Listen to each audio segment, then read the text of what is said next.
Hi, welcome to the Hypnosis Academy. Today I'm talking about the unconscious mind or the subconscious mind. Which one is it? And what is it? I'll tell you all about it on the other side.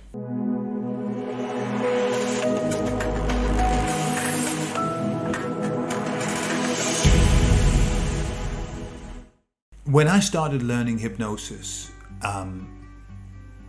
they were moving away from calling the mind the unconscious mind. And they were calling it the subconscious mind. And there was lots of reasons why they wanted to say the subconscious, because the unconscious mind is not unconscious. It's very, very present. And so they called it the subconscious mind because it's kind of like underneath, hidden away. But it's certainly very conscious. What is the subconscious mind or the unconscious mind? To me, I don't really care what the name is. I know what it is.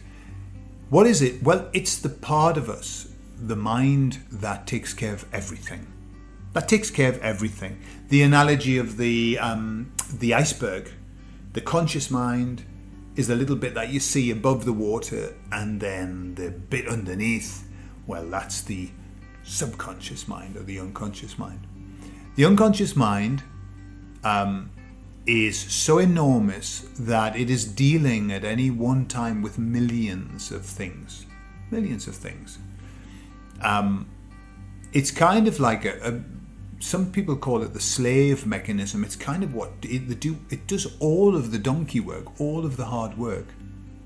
As you're listening to me and you're breathing and your nails are growing and your hair's growing and your heart's beating and the nerves are telling you how it is that you're sitting on the chair and you can feel your feet on the floor. All of those things, they're all being dealt with by your subconscious mind.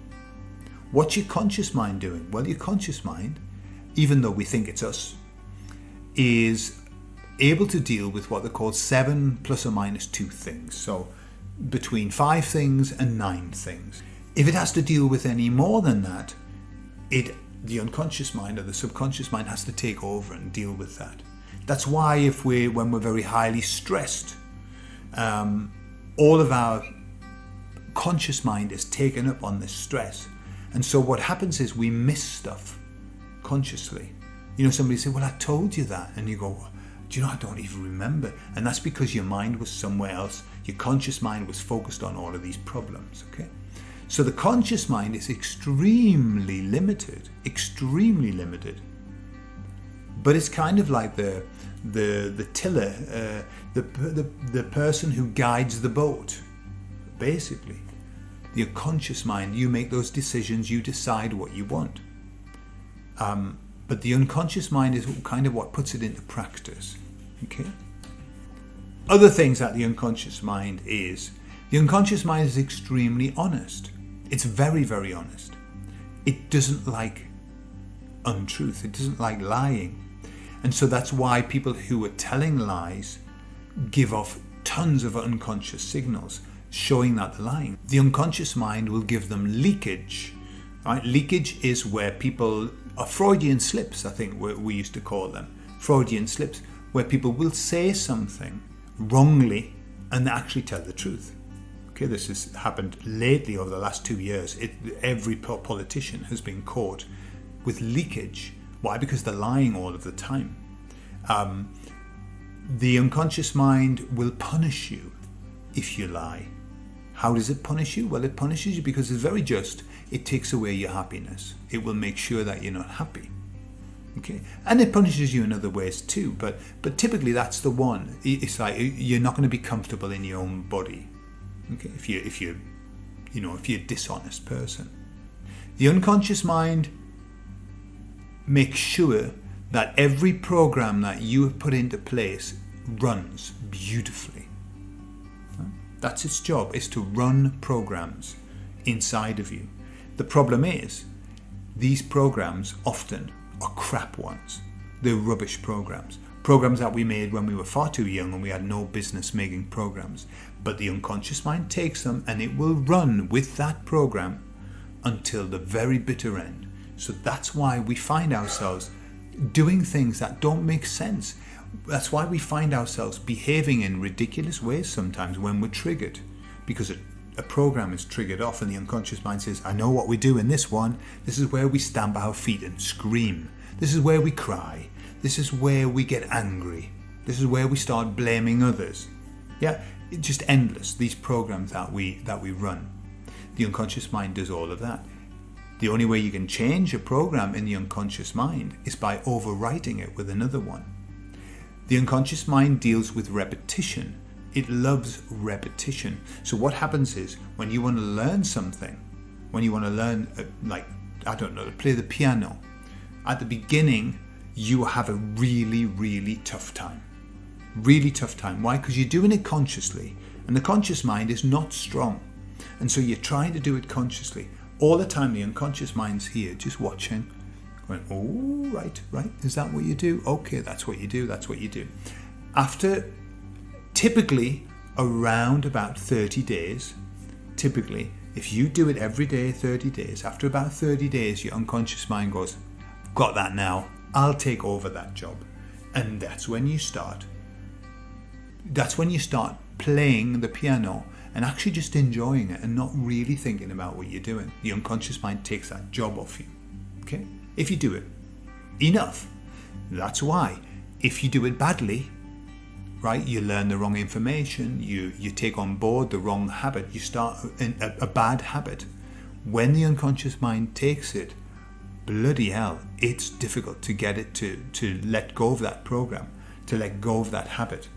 That's why never ever practice bad habits, because once you pop, it's very difficult to stop, because the unconscious mind's job is to take it, and it doesn't ask you permission, by the way. It doesn't say, right, have you got that ready now? Because I think I'll take that off you. If you think you've got it right, I'll take it off you. No, it takes it off you when you've practiced it enough. Dunk. You don't even know.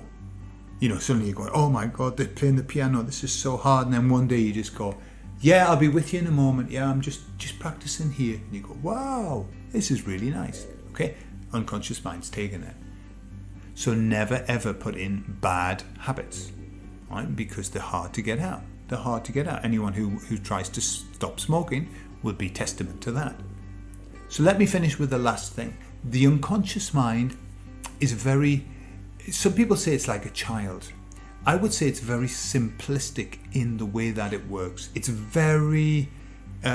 not a complex thing. It's very powerful. It's mega powerful, but it's not complex. It's very straightforward. Dinky, dinky, dink. This is what we do. And so sometimes it kind of gets hold of the wrong end of the stick. And sometimes in therapy, for example, you've got to help it to understand that it probably got a hold of the wrong end of the stick. But the nice thing is, the unconscious mind, because it's honest, it will take that on board. It will accept it if you can negotiate with it in hypnosis, typically. Okay, that's where you need to do it, because it's on that side. It's on the other side. Yeah, if you can have your unconscious mind on your side, right? Because sometimes the unconscious mind doesn't like who we are, because we're not being true to ourselves, because we're lying, because we're not being honest. Anything where you're not being true to who you are is dishonesty for the unconscious mind.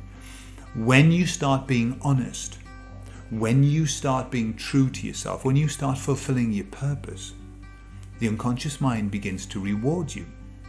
And just as the universe does, the unconscious mind can perform miracles. It can make miracles happen. Truly, it can make miracles happen. If you have your unconscious mind on board, if it's your number one fan, you watch what happens with your life. Miracles happen. And the unconscious mind, it controls you, of course it does. But it also controls perception. And it can make your perception change. And therefore, when your perception changes, then reality changes. And suddenly, your life can change. Your unconscious mind can completely overhaul your life if you start following your purpose and living your life on purpose and being as honest as you can and doing everything that you know you should do. And you'll be rewarded. Okay? So there you are. That's the unconscious mind. From the Book of Gordon, this might all be a load of rubbish, but it's just what I perceive through the work that I've done. All right? I hope you enjoyed that. I'll see you next time. Bye-bye.